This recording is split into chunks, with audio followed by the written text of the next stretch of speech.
Insya Allah, Masya Allah. Ya baik, hadirin jemaah yang insya Allah dimuliakan oleh Allah Subhanahu wa Ta'ala. Mungkin langsung saja kepada yang terhormat Bapak Dr. Elan Sumerna MAG, saya persilakan. Ya, baik. Sambil nunggu kameranya ini belum bagus ya. Eka. Nah, Bismillahirrahmanirrahim. Assalamualaikum warahmatullahi wabarakatuh. Innal hamdalillah nahmaduhu wa nasta'inuhu wa nastaghfiruh wa na'udzu billahi min syururi anfusina wa min sayyiati a'malina. May yahdihillah fala mudhillalah wa may yudlilhu fala hadiyalah. Asyhadu an la ilaha illallah wahdahu la syarikalah wa asyhadu anna Muhammadan abduhu wa rasuluhu la nabiyya ba'dah. Mohon informasi ini Ya, ada tanpa kayak ada ya, insyaallah. Ega, ada kendala? Iya Bapak, tadi ada sedikit kendala. Oh ya, baik. Ya, eh, jamaah yang Allah muliakan, Recording in progress. alhamdulillah pada kesempatan kali ini kita kembali bersua dengan izin Allah untuk membahas sebuah bab dalam kitab Sahih Bukhari, yaitu bab tentang man shalla. Nah, babnya itu ini seperti yang tertera itu bab tentang, nah ini bab tentang babu man shalla ya. Nah ini bab tentang orang yang sholat ya. Nih, jadi bab tentang, jadi ini judul aslinya. Sementara judul yang ada di flyer itu, bolehkah kita menghadap kepada dalam sholat ya, menghadap kepada sesuatu yang disembah oleh orang kafir. Nah, itu judul ringkasnya. Tetapi judul yang aslinya seperti tertera jemaah sekalian, yaitu Babu Man, bab tentang nih, Babu Man, bab tentang, nah ini tentang orang sholat yang sholat wakudamahu, sementara di depannya, nah di depan orang tadi itu tanurun, ada tungku api yang menyala maksudnya ya. Atau di depannya itu narun, ada api. Nah, seperti kita ketahui bahwa api itu kan sesembahannya orang Majusi. Kalau api itu sesembahannya orang Majusi.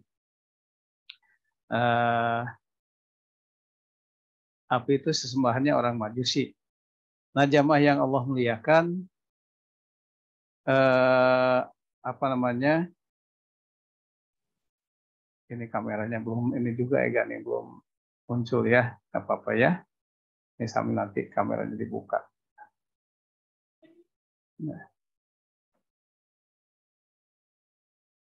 ya. Jadi di depannya itu adalah tanurun, tungku api, awanarun atau api itu sendiri. Gitu ya. Kita tahu bahwa jamaah sekalian, api itu kan sembahannya orang Majusi, begitu. Atau di depan orang tadi itu ada syai'un, sesuatu, mimma, dari apa saja, yu'badu, yang disembah. Jadi selain api itu bisa mungkin berhala, bisa mungkin apa saja yang biasa disembah oleh orang-orang kafir. Ya. Jadi ini bab tentang orang yang sholat, sementara di hadapannya itu ada tungku api, atau ada sesuatu yang disembah oleh selain orang Islam. Gitu ya, bisa berhala, bisa apa saja. Nah, kemudian Fa'aroda, namun orang tadi berkehendak bihi dengan menghadap kepada sesuatu tadi, sesungguhnya dia itu berkehendak Allah kepada Allah. Nah, gitu. Jadi terjemahan eh, terjemahan bebasnya, bab ini bercerita tentang seseorang yang sholat dan di hadapannya terdapat tungku api atau apapun yang disembah oleh agama lain. Namun dia menghadap kepada Allah. Jadi i'tikadnya menghadap kepada Allah. Jamaah yang Allah muliakan, coba kita lihat perkataan Al-Juhri. Ini Al-Juhri ya. Nah, waqala Al-Juhri, adapun Imam Juhri berkata begini. Nih, akhbaroni, telah mengabarkan kepadaku siapa ya? Telah mengabarkan kepadaku siapa?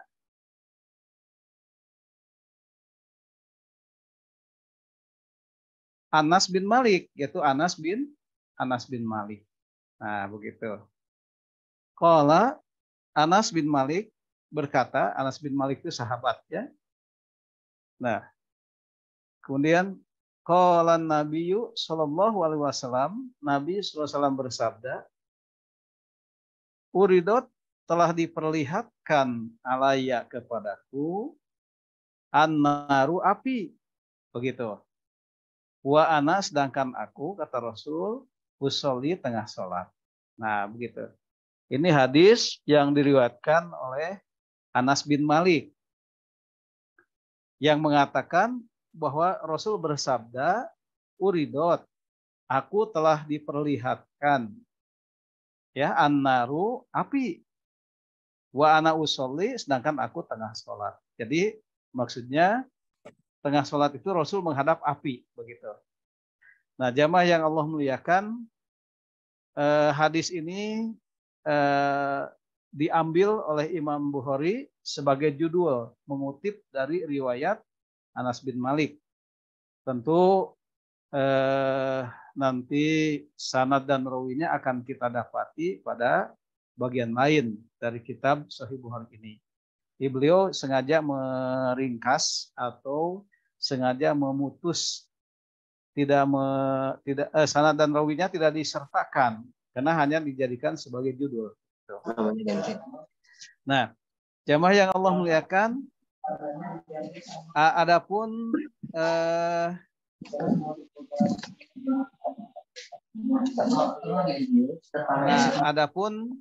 coba kita lihat hadisnya ya. Hadisnya nih supaya terlihat nih, hadisnya adalah hadis nomor 431. Jadi jamaah yang Allah muliakan, bagi mereka jamaah yang baru bergabung, mohon maaf nih kameranya belum ada gangguan, masih tidak bisa dibuka.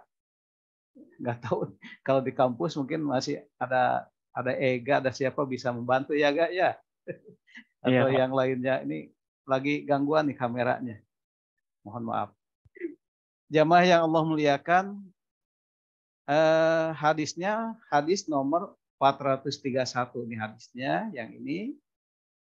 Nah, jamaah yang Allah muliakan, bagi mereka yang baru bergabung tentunya selamat bergabung. Kita akan mendapatkan hadis ini yaitu dari Sahih Bukhari, kitab Sahih Bukhari, kira-kira jilid kedua, karena kita mengambil PDF-nya di sini ya. Jilid kedua, bab kitabus sholat, bab tentang judul tadi, bab tentang bab man sholla. Nah, babnya bab man sholla wa qudamahu tanurun aw narun aw syai'un mimma yu'badu fa arada bihillah, gitu ya. Babnya itu. Tetapi jika memang kitab yang kita cari itu agak sulit didapat karena berbagai keterbatasan, jamaah sekalian, kita bisa mendapatkannya dengan mendownload mendownload kitab itu di internet. Tulis saja kitab Sahih Bukhari PDF, nanti akan muncul dan klik dan silakan di-download begitu. Nah, tetapi bagi jamaah yang butuh soft file-nya, ya, soft file kajian kita, itu bisa menghubungi narahubung yang ada pada player ini. Mungkin bisa ke Ega ya Gaya atau kepada yang lain begitu. Nah, jamaah yang Allah muliakan, jadi hadisnya hadis nomor 431 begitu. Nah, tentu saja sebelum kita mulai ada nasihat takwa yang harus kita sampaikan untuk diri saya sendiri jamaah dan untuk para jamaah sekalian. Bahwa Allah Subhanahu wa taala berfirman, A'udzubillahi minasyaitonirrajim. Ya ayyuhalladzina amanu taqullaha wal tanzur nafsum ma qaddamat lighad. Wattaqullaha innallaha khabirum bima ta'malun. Jemaah sekalian, Allah berfirman, A'udzubillahi minasyaitonirrajim. Wahai orang-orang yang beriman, ittaqullaha. Bertakwalah kalian kepada Allah, wal tanzur, dan hendaklah memperhatikan. Siapa yang harus memperhatikan? Nafsun ma qaddamat lighad. Suatu diri yang kita ini terhadap perbuatan yang telah kita lalui, ligodin untuk kepentingan esok hari. Nah, jadi kita harus nantiasa mengevaluasi diri, bertakwa, kemudian mengevaluasi diri sejauh mana ketakwaan itu sudah kita lalui, di mana pasang surutnya, ya. Kalau lagi pasang, maka harus terus ditingkatkan, minimal dijaga keberlangsungannya. Kalau lagi surut, apa sebabnya, apa penyebabnya iman kita ini surut, begitu. Nah, hasil evaluasi tadi adalah ligodin untuk esok hari, begitu ya, untuk esok hari. Esok hari yang dimaksud mungkin esok hari sebenarnya, atau tentu saja untuk akhirat kelak, begitu ya. Nah, jamaah yang Allah muliakan, dalam melaksanakan apa yang sudah dari hasil evaluasi tadi, Allah menekankan lagi di sini, wattaqullaha, bertakwalah kalian kepada Allah. Nah, begitu. Dalam merealisasikan hasil evaluasi tadi. Innallaha khabirum bima ta'malun, maka azam yang kita kukuhkan, azam yang kita tegakkan dalam hati kita dari hasil evaluasi tadi adalah harus dilakukan, dan sungguh Allah melihat apa yang kita azamkan untuk dilakukan tadi. Nah, jamaah yang Allah muliakan, tentu saja dalam bekal yang pasti, kelancaran yang pasti dalam rangka melaksanakan azam itu adalah wala takunu. Nah, ini wala takunu, janganlah kalian menjadi kalladzina nasullaha, seperti orang-orang yang melupakan kepada Allah. Fa angsahum anfusahum, sehingga Allah pun melupakan diri kita, ya. Nah, kalau kita lupa, maka ulaika humul fasikun, kita akan termasuk kepada kelompok yang fasik, yang salah jalan, yang mudah menginjak jalan yang salah, yang mudah untuk berbelok dari jalan yang seharusnya, begitu. Jamaah yang Allah muliakan, inilah nasihat takwa yang terus kita dengungkan untuk diri kita sendiri. Nah, sebelum kita lalui jamaah sekalian, ini Ega kita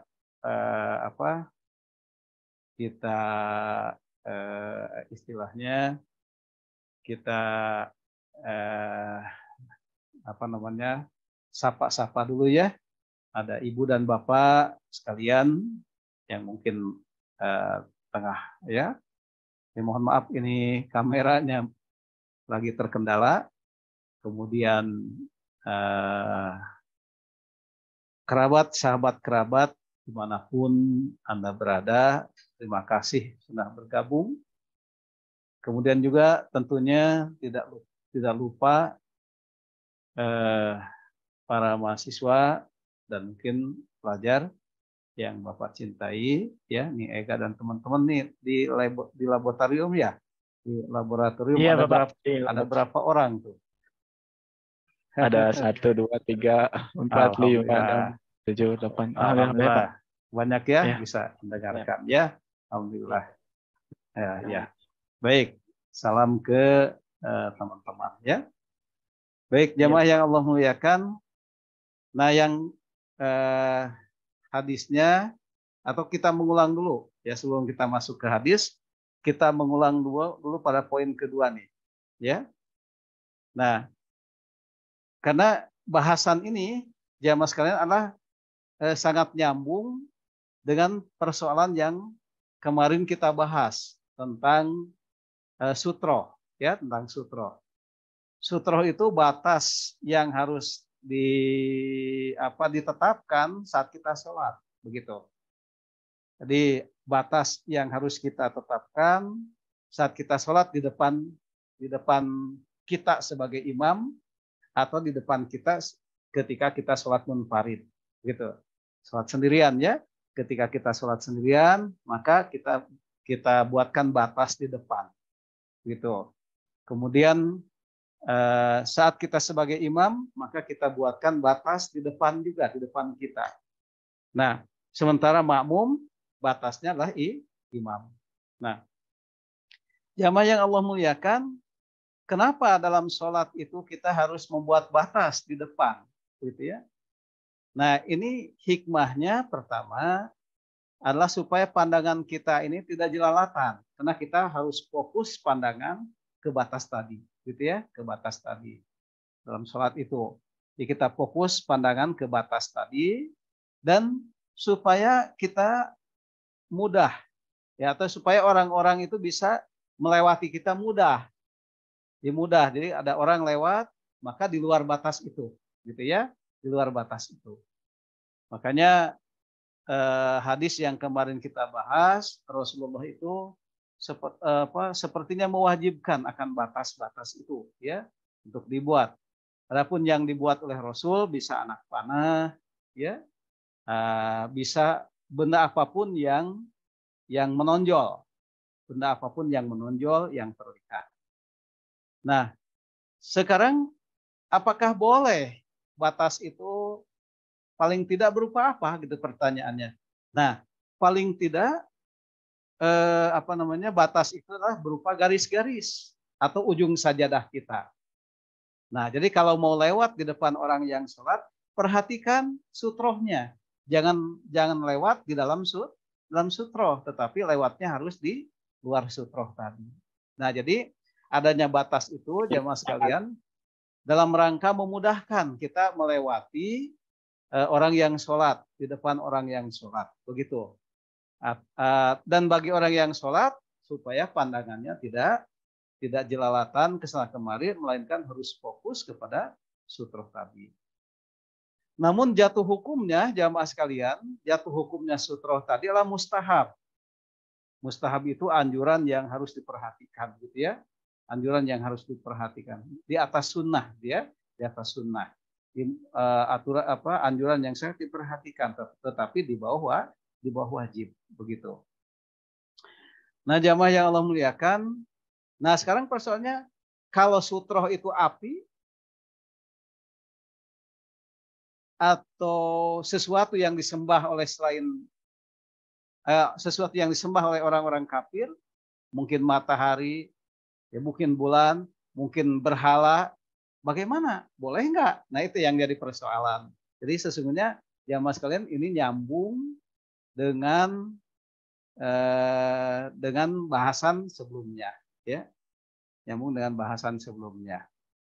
Nah, jamaah yang Allah muliakan,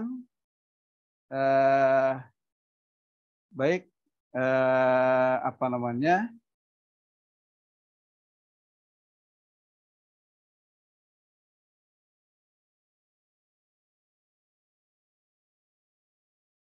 Mohon maaf.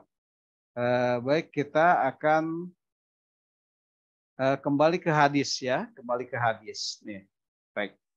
Jadi sambungan bahasan kita hari ini dengan yang kemarin itu adalah sutro. Bagaimana sutronya jika sesuatu yang disembah oleh orang kafir berupa apa? Pertama berupa api. Api disembah oleh orang Majusi atau berhala atau kalau bulan bintang nggak mungkin ya, tapi termasuk di dalamnya ya, termasuk di dalamnya. Nah, jadi itu yang jadi persoalan, apakah boleh seseorang itu sholat menghadap atau sutrohnya dengan itu gitu ya. Nah, kembali ke hadisnya, jamaah sekalian, nih hadisnya nomor 431 ya. Nah, hadisnya nomor 4. Kita lihat rawi dan sanadnya dulu.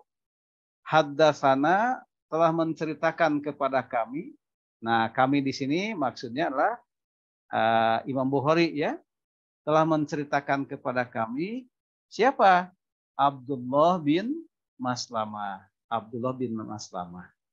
Jadi maksudnya Imam Bukhari ketika beliau menuliskan hadis ini, dia mempertanggungjawabkan apa yang ditulisnya itu kepada gurunya yang telah meriwayatkan kepadanya.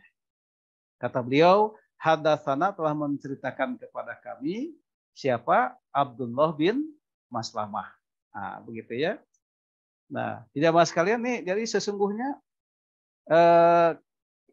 kegiatan untuk kutip mengutip dalam rangka mempertanggungjawabkan tulisan kita itu sudah dimulai oleh kaum muslimin dalam hal ini hadis, begitu ya. Nah, jadi kalau Ega dan teman-teman nih sudah membuat tulisan, itu ada kutip mengutip. Sebenarnya kutip mengutip itu sudah kebiasaan ulama-ulama kita tempo dulu, ya. Pada sekitar abad kedua Hijrah, pada sekitar abad pertengahan Masehi, di mana dunia Barat itu belum ada kegiatan begitu, jangankan ada kegiatan ilmiah, ya. Di sana di Barat itu kegiatannya sangat jauh dari peradaban yang baik. Sementara kaum muslimin pada abad pertengahan itu, sudah kegiatan kutip mengutip itu dalam membuat karya tulis sudah dimulai. Nah, buktinya ini dalam hadis ya. Jamaah sekalian, ketika Imam Bukhari menuliskan hadisnya, maka dia katakan telah menceritakan kepada kami siapa Abdullah bin Maslamah. Ini rujukan pertama atau sanad pertama. Kemudian Abdullah bin Maslamah mendapatkan hadis ini dari siapa? An Malik, dari gurunya yaitu Imam Malik. Nah, kemudian Malik mendapatkan dari siapa? An Zaid bin Aslam, dari Zaid bin Aslam. Nah, begitu. Nah, kemudian dari siapa lagi Zaid bin Aslam? An Ato'in, dari Ato bin Yasar, dari Ato bin Yasar. Nah, Ato bin Yasar mendapatkan hadis dari siapa? An Abdullah bin Abbas, dari Abdullah bin Abbas. Nah, Abdullah bin Abbas inilah atau Ibnu Abbas inilah yang jumpa dengan Nabi.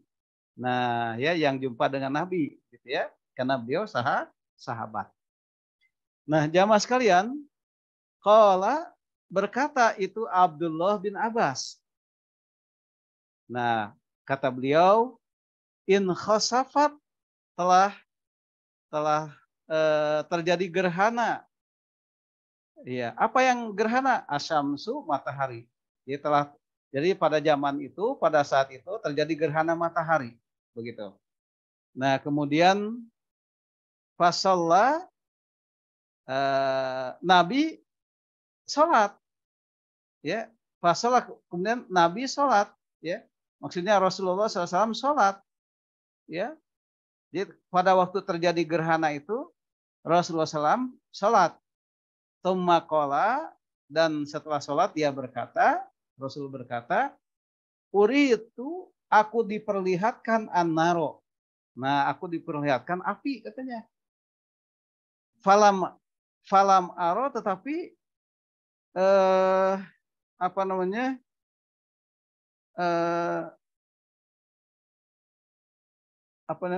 tetapi aku tidak melihat manzoron pemandangan seperti pemandangan kal yaumi seperti itu. Kotun an afto yang menakutkan. Jadi kata Rasul, jamaah sekalian,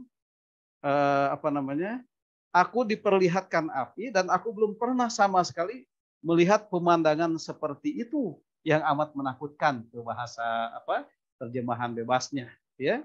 Di terjemahan bebasnya kata Rasulullah, aku telah diperlihatkan api, ya. Jadi aku telah diperlihatkan api. Uritu an-naro, aku diperlihatkan api. Falam aro manzoron. Tetapi aku belum pernah melihat pemandangan seperti itu. Jadi belum pernah melihat pemandangan diperlihatkan api seperti itu yang menakutkan. Nah begitu. Ini mohon maaf nih terjemahannya belum tuntas ya. Nanti kita tuntaskan. Nah, baik. Jamaah sekalian, itu hadisnya. Coba kita lihat penjelasannya. Nah, kita lihat nomor 3-nya, jemaah sekalian. Nah, ya. Jadi judul di atas, Imam Bukhari itu menyebut tungku api, tanurun, ya, tungku api. Setelah itu, kemudian beliau menyebut api. Tentu saja penyebutan tungku api dan kemudian api itu tujuannya adalah untuk menguatkan. Ya, yang dimaksud itu adalah bagaimana sholat menghadap tungku yang ada apinya, begitu, ya. Nah, setelah menyebut api, beliau menyebut sesuatu yang disembah. Nah, tentu saja yang dimaksud dengan sesuatu yang disembah itu bisa matahari, bisa bulan, atau yang bisa dipakai atau yang ada di hadapan kita adalah mungkin berhala, ya, patung dan sebagainya, begitu. Nah, itu judul yang disebutkan oleh Imam Bukhari dalam hadisnya ini, ya. Nah, coba lihat nomor 4, jamaah sekalian. Nah, jadi hadis di atas, hadis nomor 431 tadi, itu menerangkan tentang tidak batalnya sholat. Menerangkan tentang tidak batalnya sholat saat dalam kondisi tertentu yang tak bisa menghindar. Ya, jadi maksud hadis di atas itu, jamaah sekalian, setelah dilihat dari beberapa literatur, itu termasuk literatur yang kita pegang, yaitu Imam An-Nawawi, ya, Syarah hadis Bukhari, ya. Nah, Fathul Bari, karya Imam Nawawi. Nah, beliau Imam Nawawi melihat bahwa hadis ini, ya, itu menunjukkan sholatnya tetap tidak batal, sholatnya tidak batal. Tetapi kondisi seperti itu adalah kondisi di mana seseorang tidak bisa menghindar untuk menghadap kepada sesembahan kafir, begitu. Nah, untuk menghadap kepada sesembahan kafir, ya. Jadi nggak masalah kalau memang kondisinya memaksa, kita tidak bisa menghindar, kita harus sholat menghadap kepada sesembahan kafir. Namun tentunya jamaah yang Allah muliakan, hukum asalnya, nah ini kita bicara hukum asalnya, sholat menghadap kepada sesembahan kafir itu adalah haram. Hukum asalnya tidak boleh. Okay? Namun kemudian bergeser menjadi makruh. Kemudian hukumnya bergeser menjadi makruh saat terpaksa tidak bisa menghindar. Nah, begitu ya. Nah, ya sholatnya sendiri boleh, jadi sholatnya sendiri boleh menghadap ke sana jika terpaksa. Tetapi hukum menghadapnya adalah makruh, begitu. Jamaah sekalian, kebolehan hal itu bolehnya seseorang menghadap kepada sesembahan kafir dalam sholat, itu adalah dikuatkan. ya, sebenarnya dikuatkan dengan asbab nuzulnya Ammar bin Yasir yang berpura-pura kafir. Dia menyebut dia menyatakan beriman kepada sesembahan selain Allah gitu ya. Nah, secara lisan begitu. Ya. Tetapi hatinya beriman kepada Allah Subhanahu wa taala. Nah, begitu dasarnya di sini. Ya. Itu dalam Quran surat An-Nahl ayat 106. Allah berfirman, jamaah sekalian, ya. Allah berfirman, "Man kafaru billah." Siapa yang kufur kepada Allah, mimba diimanihi setelah imannya, begitu ini, ya. Illa man ukriha. Ya. Kecuali kalau memang dipaksa. Ya. Kecuali kalau dia dipaksa, diancam, di bawah ancaman gitu ya. Dia kufur gitu ya, secara lisan. Wa qalbuhu mutmainun, namun hatinya tentram bil iman, dengan iman. Nah, gitu ya. Nah, ini ayat ini asbab nuzulnya adalah persoalan Ammar bin Yasir tadi, yang dia dipaksa kafir, yang dia dipaksa mengimani sesembahan selain Allah, maka dalam rangka menyelamatkan dirinya, maka dia menyatakan beriman kepada selain Allah, kufur dari Allah Subhanahu wa taala, tetapi sesungguhnya hanya lisan saja. Padahal hatinya tetap beriman. Makanya dikatakan dalam ayat ini, wa qalbuhu mutmainun bil iman. Ya, tidak mengapa, ya. Nah, walakin akan tetapi jamaah sekalian, yang jadi persoalannya adalah mansaroha, siapa yang melapangkan dadanya bil kufri, untuk kufur. Ya, siapa orang yang melapangkan dadanya untuk kufur secara sengaja, mulai dari hatinya, kemudian diikuti dengan lisannya, fa'alaihim, maka bagi mereka, orang yang melapangkan dadanya untuk kufur tadi, maka bagi mereka ghadabun minallah, kemurkaan Allah, walahum azabun azim, dan bagi mereka siksa yang sangat pedihnya, yang sangat pedih. Nah, ini dari hadis tadi, hadis tentang bolehnya kita menghadap sesembahan orang kafir dalam sholat, ya. Kita boleh kalau memang tidak bisa menghindar dari itu. Tetapi menghadapnya sendiri hukumnya makruh, begitu ya. Nah, dasarnya yang ada dalam Al-Quran itu Quran surat An-Nahl ayat 106 tadi, gitu ya. Jamaah yang Allah muliakan, kita lihat tafsirannya dari Quran surat An-Nahl tadi. Kita kutip dari tafsir Aisarut Tafasir karangan Syekh Abdullah Jabir Al-Jazairi, seorang mudaris, seorang dosen, seorang guru tafsir di Masjid Nabawi, ya.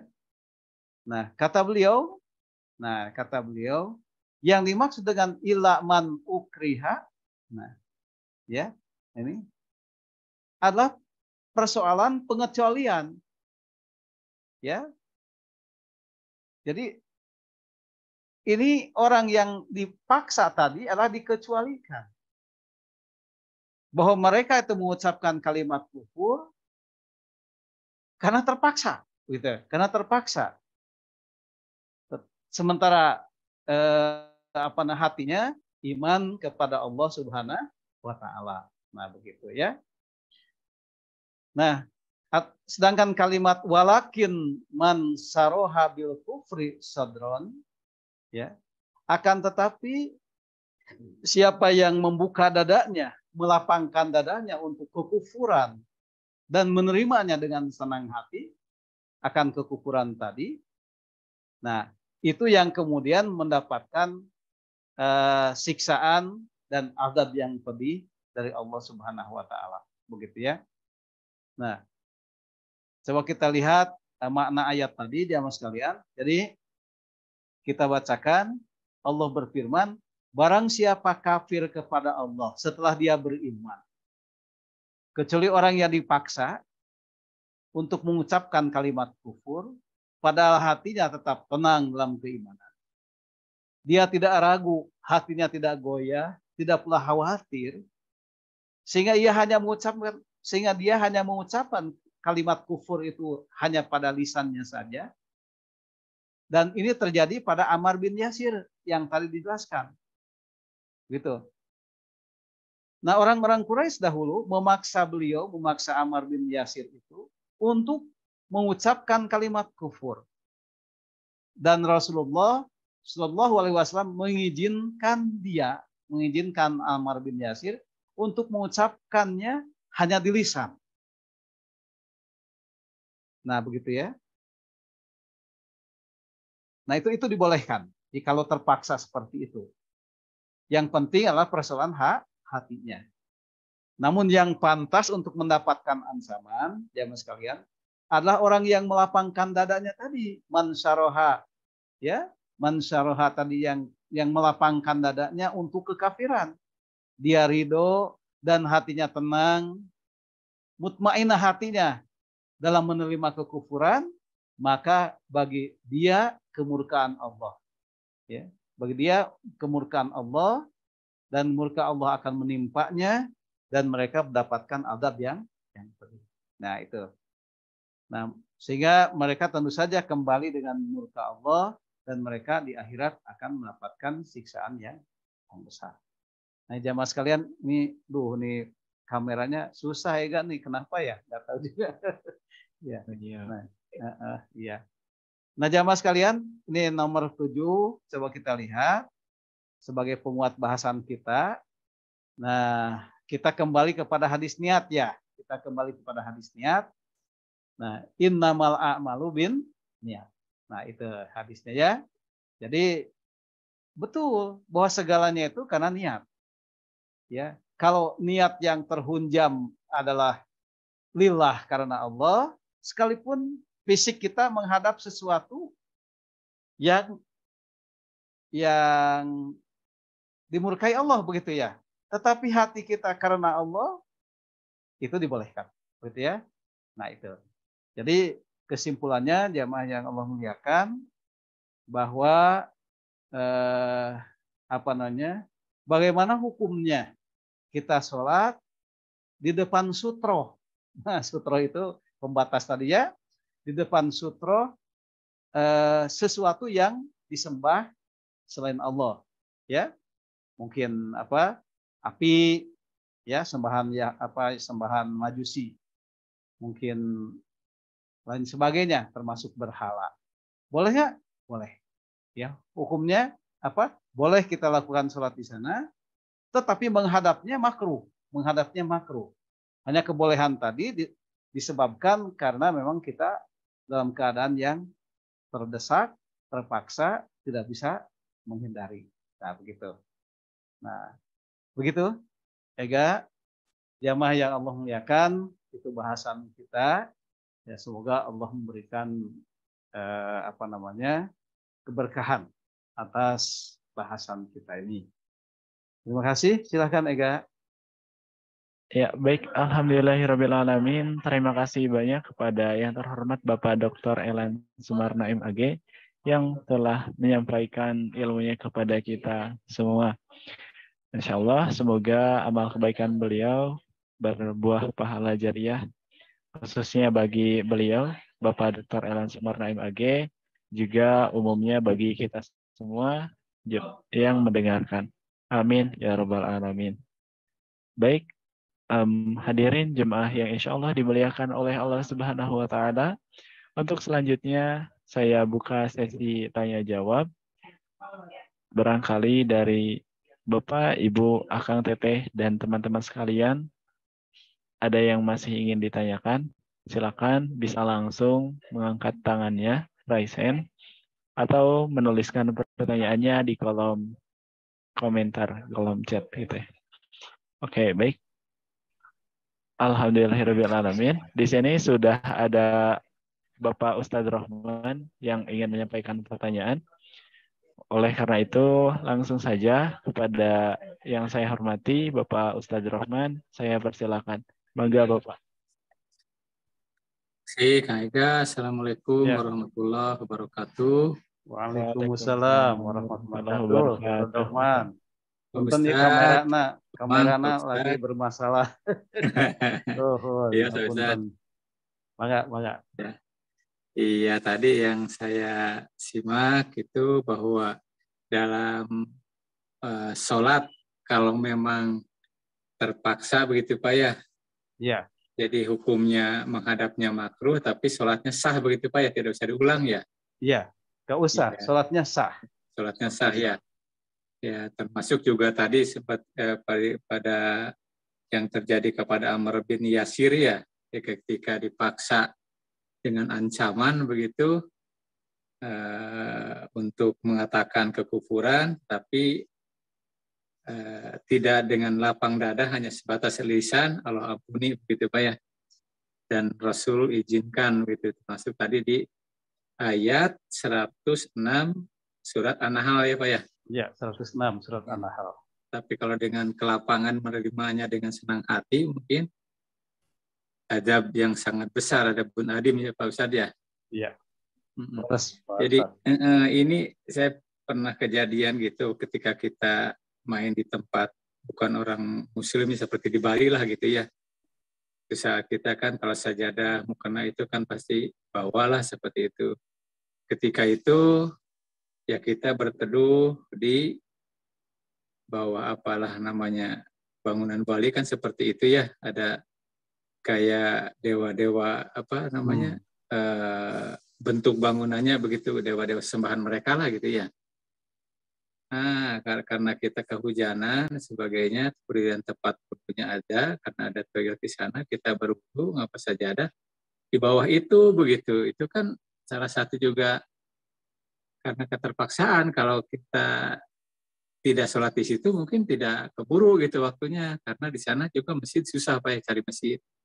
Nih menurut Pak Ustadz, kalau kita bukan hanya di hadapan, bahwa kita di bawah itu gitu, pasalah seperti di bawah gambar atau bangunan yang bentuknya sembahan mereka lah gitu.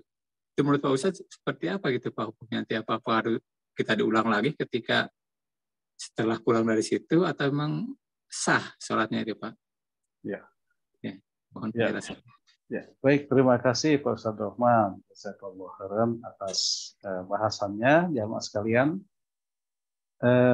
Ini yang disampaikan Pak Ustadz Rahman itu sesuatu yang pengalaman ya, Ustadz Rahman, pengalaman kita. Ya, jadi harus bagaimana persoalannya, gitu kan? Tentu saja hal yang disampaikan tadi, jamaah sekalian adalah dibolehkan.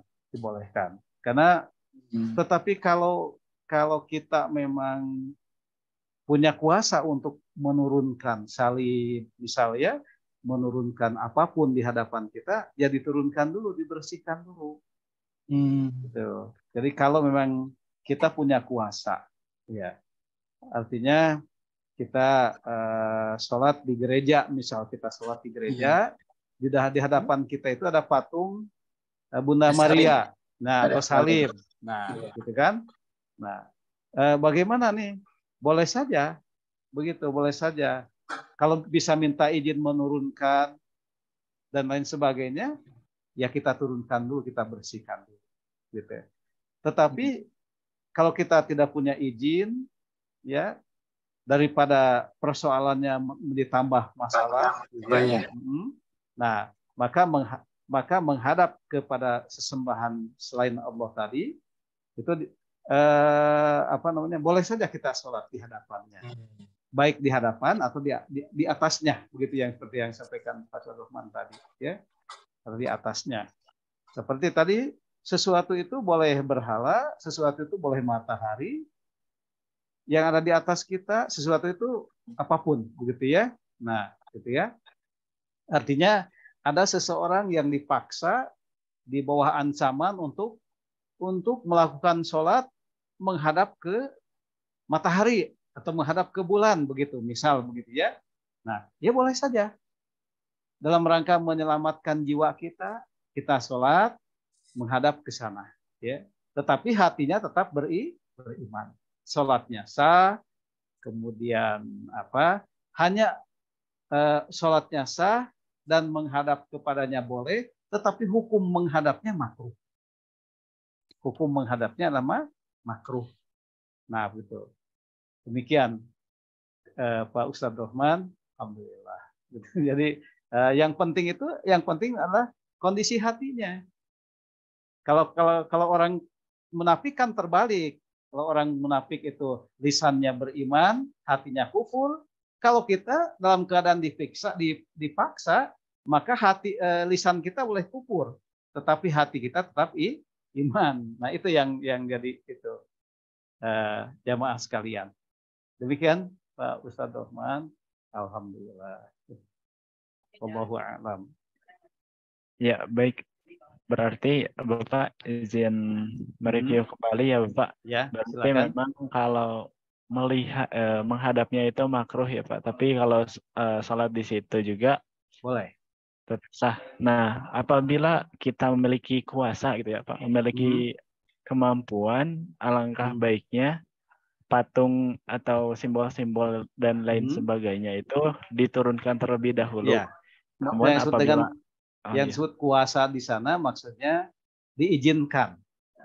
Atau itu milik kita. Misal kita membeli gereja untuk dijadikan masjid, ya kita turunkan semua. Atau kita sebagai tamu di gereja tadi minta izin kepada pemilik gereja untuk sholat di sana dan menurunkan itu, kemudian diizinkan, ya boleh. Kalau tidak diizinkan, nggak masalah. Ya, baik Bapak. Baik, alhamdulillahirabbil alamin, jemaah yang insyaallah dimuliakan oleh Allah Subhanahu wa taala. Untuk selanjutnya saya kembalikan terlebih dahulu kepada Bapak Ustadz Rohman. Bagaimana Bapak Ustadz Rohman? Apakah pertanyaannya sudah cukup terjawab?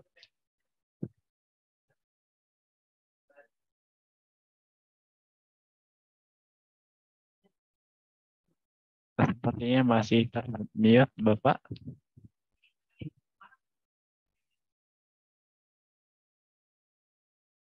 Bapak. Sepertinya masih. Oh iya, belum. Lupa. Jadi gini, betul waktu kejadian misalkan pasien kita berawatnya di rumah sakit Kristen kan pasti di depannya ada salib ya Pak ya. Nah, itu pasti. Iya, pasti kalau pasien mah pasti sholatnya menghadap ke situ dan tempat tidurnya menghadap ke sana begitu. Kalau yang nunggu mungkin bisa cari masjid lah, keluar dulu atau apa sebagainya gitu ya. Kecuali juga yang nunggu seperti zaman COVID kan nggak bisa keluar juga, di swab lagi kalau masuk. Ya itu betul tadi kalau puasa minta izin, ya boleh diturunkan dulu ya Pak ya. Iya boleh. Kepikiran itu ya. Itu kan cuma ditempel saja sebetulnya bisa ya. Iya. Kalau kuasa maslahat maksudnya kalau maslahat. Iya. Dan kalau ruangnya VIP bisa dikunci dulu pintunya Pak ya. Nah gitu. Kalau VIP kan biasanya pengalaman saja kayaknya ya pagi-pagi. Iya demikian. Kayaknya dikunci dulu, turunkan dulu gitu. Nah gitu. Sudah sholat pasangkan lagi. Ya Pak Ustadz gitu aja. Terima kasih Pak Ustadz. Mangga. Ya baik. Hatur nuhun. Terima kasih Bapak Ustadz Rohman yang sudah menyampaikan pertanyaannya. Untuk selanjutnya kepada Akang Teteh, Bapak Ibu para jemaah yang insya Allah dimuliakan oleh Allah Subhanahu wa taala. Bagi Akang Teteh kalian yang masih memiliki pertanyaan, boleh langsung saja untuk raise hand atau mengetikkan pertanyaannya di kolom chat. Dan bagi Akang Teteh para jemaah yang insya Allah menyimak melalui kajian di YouTube, silakan bisa mengetikkan pertanyaannya di kolom komentar. Baik, alhamdulillah di sini sudah ada Kang Muhammad Rizik yang ingin menyampaikan pertanyaan. Sepertinya Bapak. Ya, baik, langsung saja kepada Kang Muhammad Rizik, saya persilakan. Baik, terima kasih Kang Ega sudah mempersilakan saya untuk bertanya. Sebelumnya izin Bapak, ini nggak on cam, lagi terkendala sinyal, suka putus-putus kalau on cam itu Bapak. Silakan.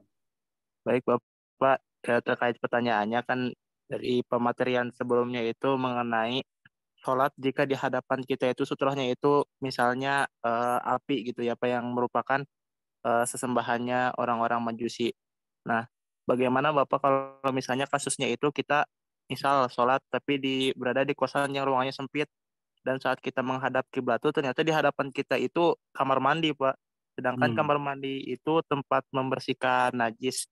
Mm-mm. Sedangkan kita pengen ngegeser pun ternyata ruangannya sempit. Jadi di hadapan kita tuh bener-bener kamar mandi. Mungkin ini salah ngedesain ruangannya atau apa gitu, Pak. Yeah. Apakah Yeah. ada ketentuan khususnya Bapak terkait itu? Ya. Baik, terima kasih Kang Muhammad Rizik ya, alhamdulillah pertanyaan yang sangat bagus, jamaah sekalian. Nah, jadi kita menghadap ke kiblat itu di depan kita boleh apapun, ya, boleh apapun, ya, termasuk kamar mandi, termasuk WC gitu, maksudnya toilet. Nah, tapi dengan catatan agar toilet itu terdindingi, begitu. Dengan catatan antara kita dengan toilet itu ada dinding, entah pintu, entah apapun yang menutup pandangan kita dari melihat toilet, gitu. Jadi kalau tidak ada pintu, tidak ada dinding, buat dinding apa saja yang bisa menghalangi pandangan kita untuk melihat toilet, begitu. Jadi itu pentingnya, ya mas kalian, pentingnya sutroh, ya. Sutroh itu boleh dinding, boleh apapun, gitu ya. Kalau kondisinya seperti yang sampaikan tadi, kondisinya di depan kita ini toilet, sementara toiletnya tidak ada pintunya, misal kalau ini pahitnya tidak ada pintunya, maka kita harus membuat dinding untuk menutup pandangan kita dari melihat toilet tadi. Ya, syukur-syukur toiletnya, tapi biasanya toilet ada dindingnya, ada pintunya, begitu ya. Itu tidak mengapa. Yang penting tertutup dari pandangan kita, ya, nggak apa-apa. Ya, tapi memang sebaiknya tentulah cari tempat sholat yang lebih merenah, gitu kata Pak Ustadz Rahman, lebih merenah, lebih tenang, supaya kehusuan sholat kita ini bisa kita ikhtiarkan, bisa diikhtiari, begitu. Ya. Jadi kondisi-kondisi seperti tadi, kondisi-kondisi kita menghadap sesembahan orang kafir, atau kondisi di depan kita ini toilet, itu adalah sholat-sholat yang dalam keadaan terpaksa. Kita harus sholat di sana, begitu. Jika terjadi keleluasaan, carilah yang lebih baik, begitu tempatnya. Demikian Kang Muhammad Rizik, alhamdulillah ya, pertanyaannya bagus sekali ya.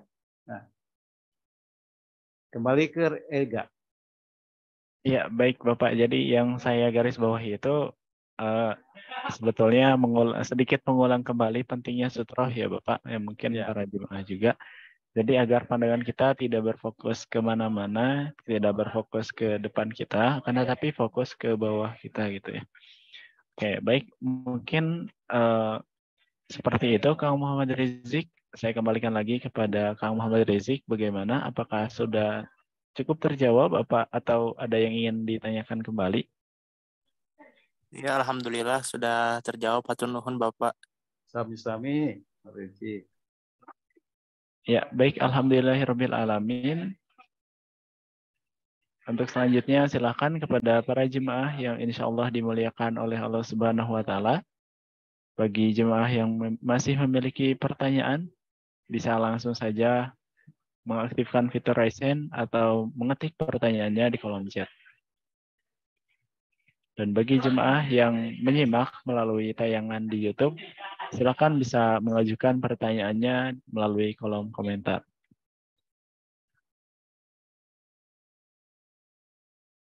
Ya, baik. Sepertinya sudah tidak ada pertanyaan, Bapak. Oh gitu? Ya, apa-apa. Ya, ya baik. Hadirin jemaah yang insya Allah dimuliakan oleh Allah Subhanahu Wa Taala. Sekali lagi bagi hadirin yang memiliki pertanyaan, silakan bisa langsung menyampaikan secara langsung dengan mengaktifkan fitur raise hand atau mengetikkan pertanyaannya di kolom chat.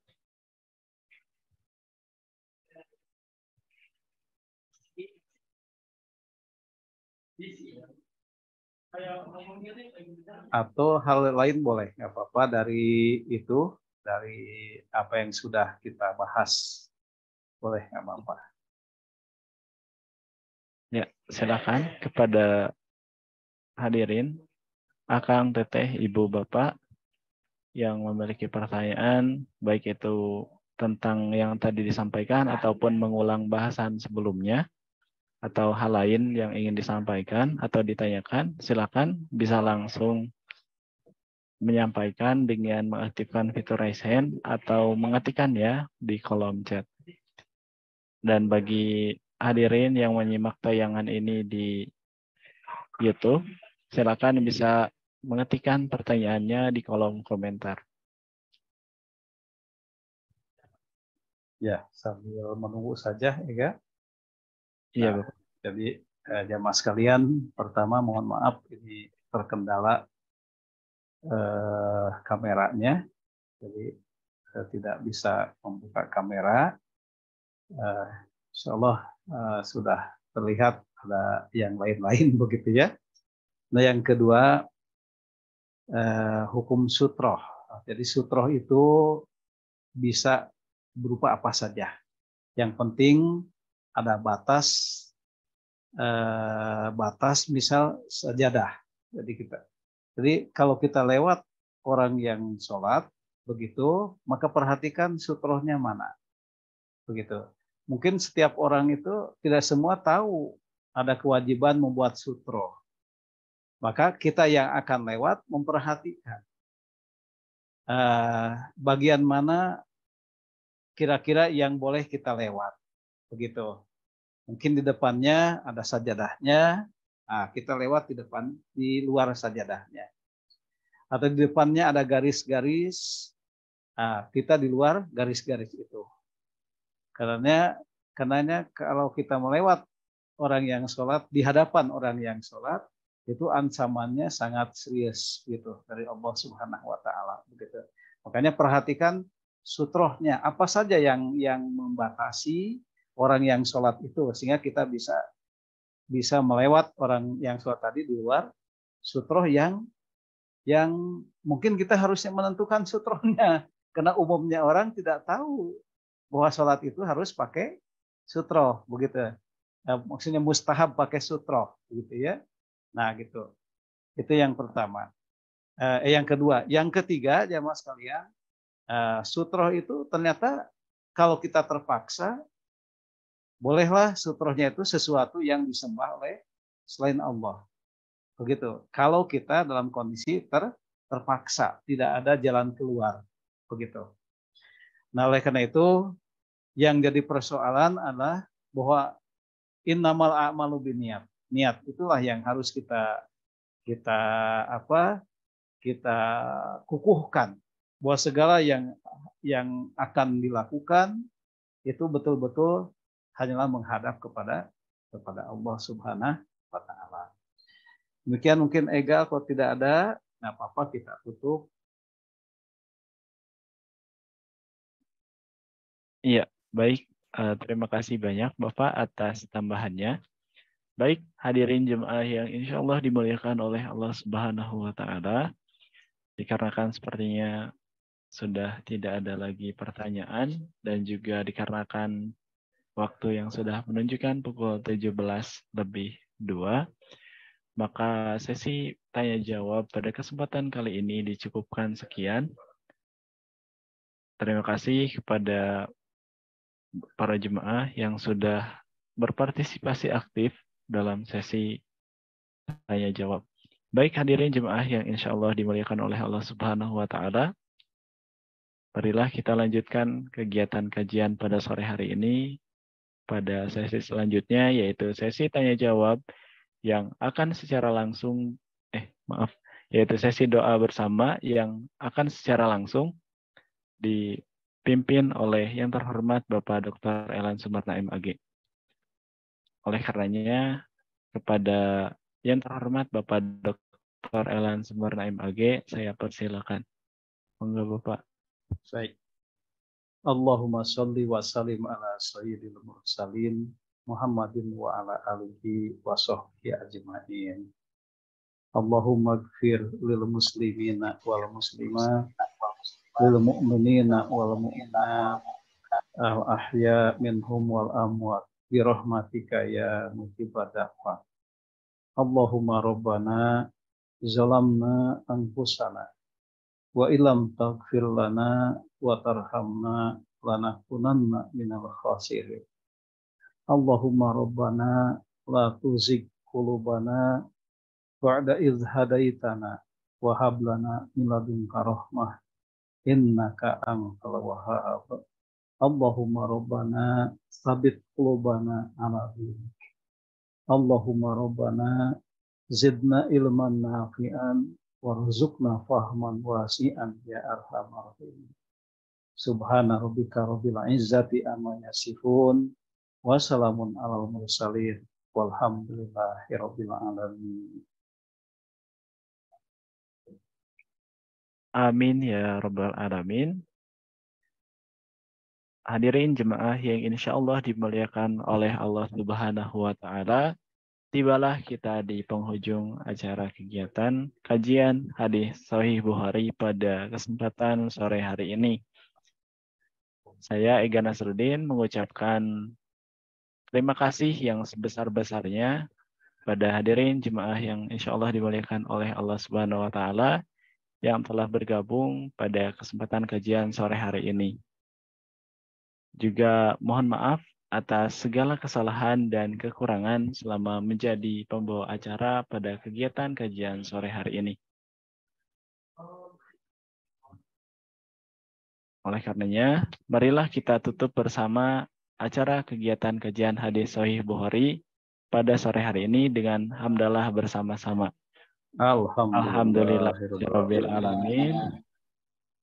Saya pamit undur diri. Wabillahi taufiq wal hidayah. Wassalamualaikum warahmatullahi wabarakatuh. Waalaikumsalam warahmatullahi wabarakatuh.